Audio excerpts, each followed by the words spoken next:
It's gorilla time. He doesn't watch Power. I don't. Wait, no power at all? I mean, I watched episodes, but listen, I don't have time to sit down and watch TV like that, bro. Not like that. You watch Snowfall, bro. That's bullshit. Exactly, right. That part. Right, and there's other shows that he watched too. Yeah, That's crazy. I was getting him. I was getting him shit. And Snowfall is good, but it ain't power, bro. That's an entirely different episode, bro. It's a totally entire different show. Like, what do you mean? Snowfall is epic. Power is epic.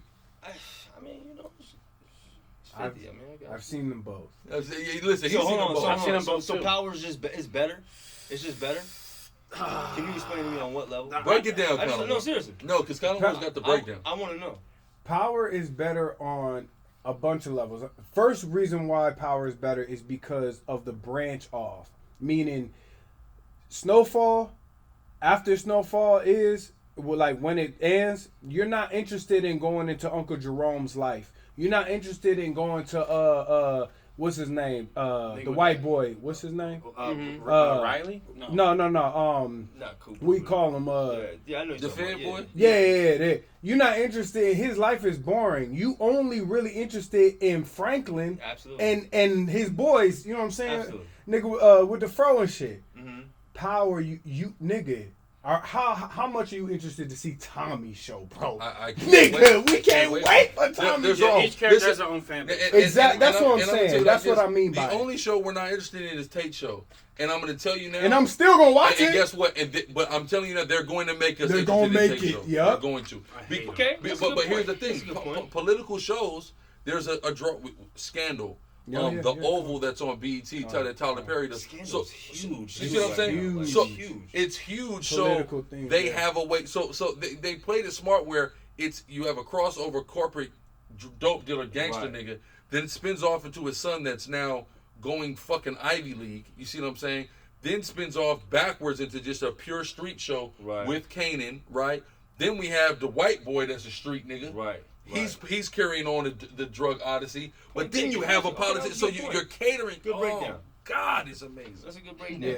It's a universe. It's like a the universe. Marvel universe. But the thing Whereas about the the Snowfall is not. it's not. It's a fire universe. though. Don't get me wrong. It's based off truth. It's based off truth. Snowfall. It's based off of it's a robbery and an exploitation of Freeway Rick Ross. Right. But you know it's all right. But you know what? We can't say what's gonna happen because we're only on season 4. Season 2 was so far. No, that's like season. No, it's 4, season bro. 4, yeah. Yes. Actually, just it's about to ended. be 4. It's about to be 4. Or it just ended? I thought it was no. It was Listen, 3 that listen, just. listen, ended, we don't right? know where it's gonna go. No, listen. Here's the problem with That's a good point. Here's the problem with Snowfall. First of all, they're not going to be. John Singleton created it. The Yeah, creators that's gone. hard. How are they going to create a universe? Yeah. But if here's the problem, and here's what they did that's so wrong, and why they needed to give more thought to this the whole cultivation of Snowfall. How much deeper and better they could have made Snowfall in the universe. But now with 50 doing what he just did, there's room now for universes to be created that are outside of the Marvel. Right. Think about this, right? If you start in the 80s, Easy E, all you just hold on, but no, Okay, wait, you gotta wait. Okay. You're starting way too late. This shit starts in 1969. Raymond Okay. Washington and all that in Crips. You need to do. You Raymond. got to go to Raymond and the Washington. Avenues. Uh-huh. The Avenues denying Raymond. Craig Munson finally just did an interview, amazing interview. Craig Munson just did, which founded the Avenues. The whole reason the Crips exist is because Craig Munson would not let Raymond Washington and his friends join the Avenues because they were too little. Mm-hmm. So they started the Crips, right? And the Crips was based off of a member of the Avenues because he was buff as fuck and crippled, and he walked with a limp. That's why niggas walk like that and they call themselves the Crips. Absolutely. Yeah. Which So- is where you get Jerome from in Snowfall. Yeah, Why so- he's big, buff, and he Yeah, walk like absolutely, that. You know what I'm absolutely, saying? It's model after Yeah, that. So exactly. now you start there in 69. Now what the intricate story, because what you see in the 80s, what you see with Rick Ross, which of course is who's Franklin is based off of. Number one, he grows up on 87th Flower, right? That's the A-Tray Hoopers, right? And these are his first. This is how he starts selling drugs.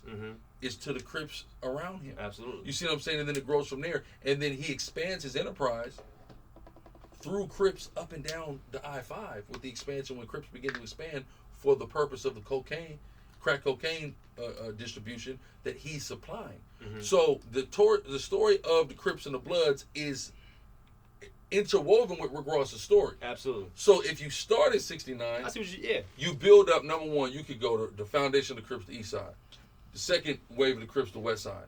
The third wave of the Crip, Compton Crip. Then you go into the Bloods coming out Absolutely. as a response to the Crips. Absolutely. All the independent gangs forming and becoming the Bloods to oppose the Crips. Then you go into the next phase, which is the Crip on Crip wars.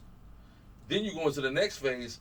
That's where crack comes into play. You know what? It makes me think about what's on right now, and that's a good point. Harlem and Godfather. Harlem and Godfather, yes, sir. I mean, that's amazing. Have you seen it? I still ain't seen it. Bro, you gotta watch that because Malcolm X is in that. You got Muhammad Ali, and then you got a couple of other historical figures. I forgot who they are, but it's crazy because it's literally documenting Malcolm X's rise, but it also kind of highlights where he came from, how he was like a carjacker, how he's a thief, how he was Detroit Red. Yeah, absolutely, right?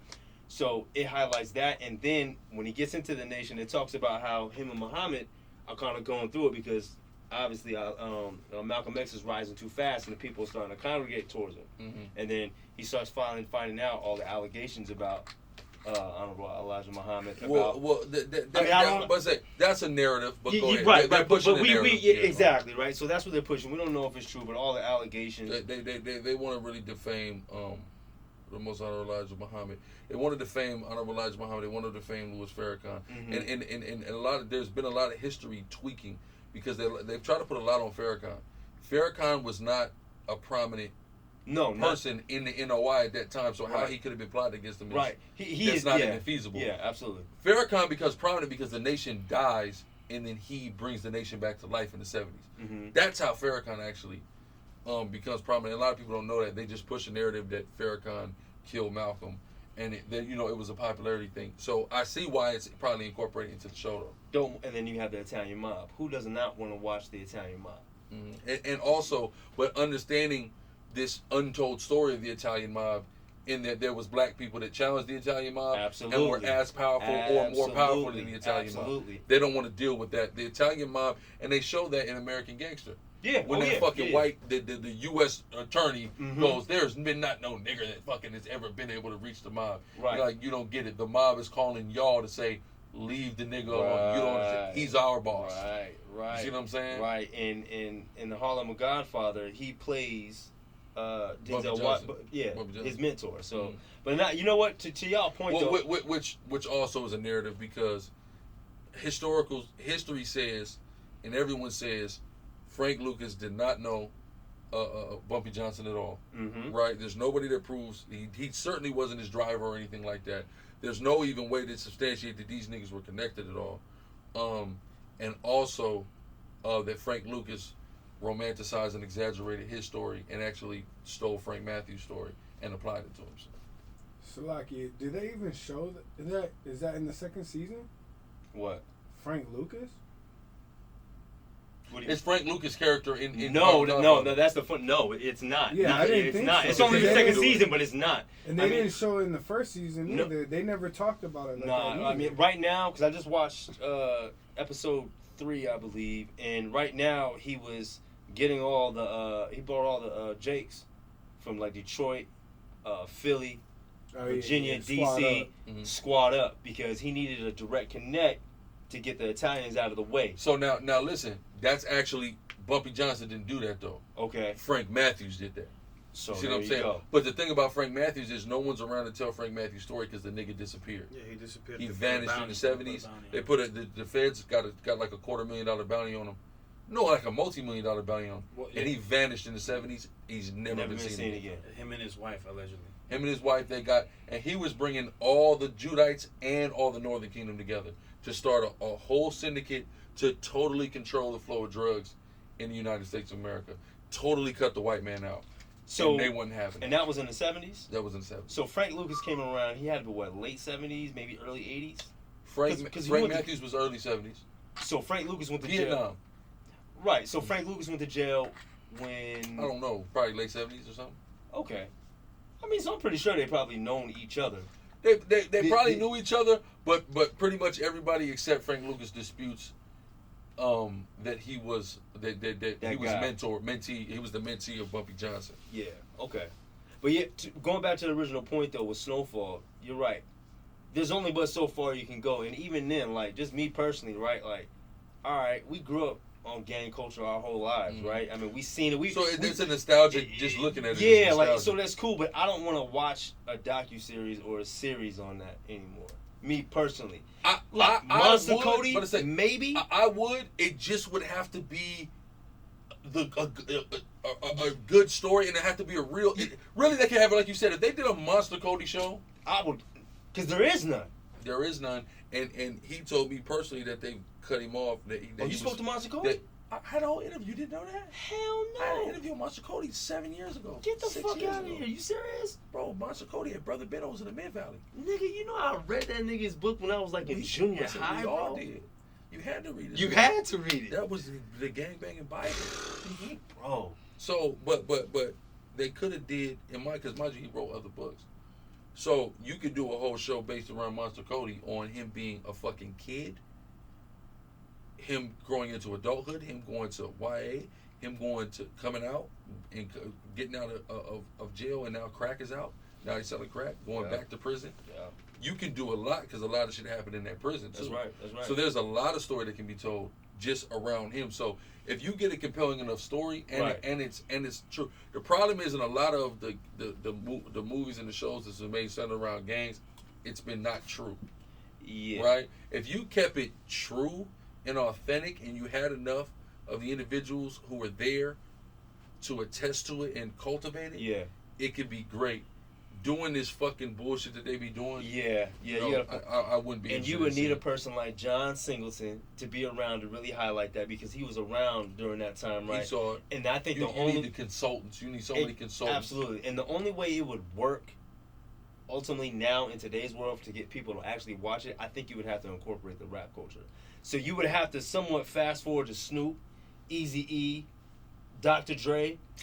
See, but I don't no. think so. No. Because if who you else? if you do a show on them, you can incorporate the game, but it's gonna them being in the industry is gonna overshadow them being in the game. You see what I'm saying? Mhm. If you're gonna do it on a street gang show, it's got to be about the street gangs. It can't be about celebrities. You can't even because they were gang members before they were musics. Well, I mean, Snoop was, Snoop was, Easy was, not the rest of them. not Dre. We know Yeah. that. You know what I'm saying? But you had what's the dude that was in the crew? MC Ren. MC Ren. Wasn't he from? I don't know. He wasn't from Rolling 60s. No, hell no. Them You're niggas talking about is BG Knockout or something. That's who. Is that who I'm talking about? That's who Easy signed later though.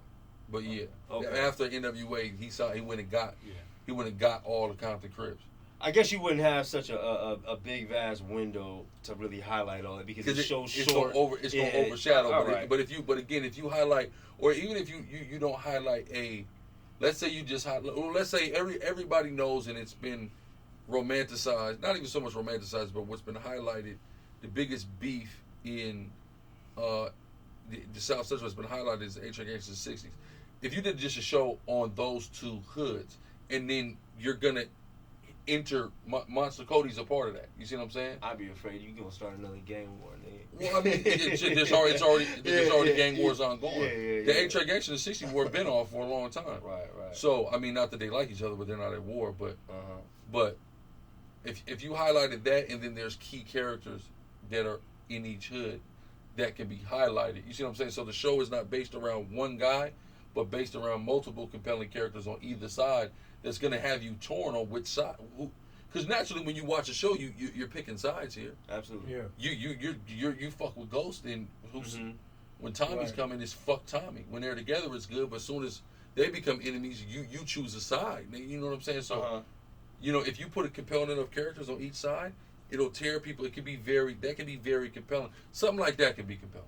You know what I'm saying? But you got to really, and there's enough guys that were alive at the inception of all of that to be able to tell the authentic story. You know what I'm saying?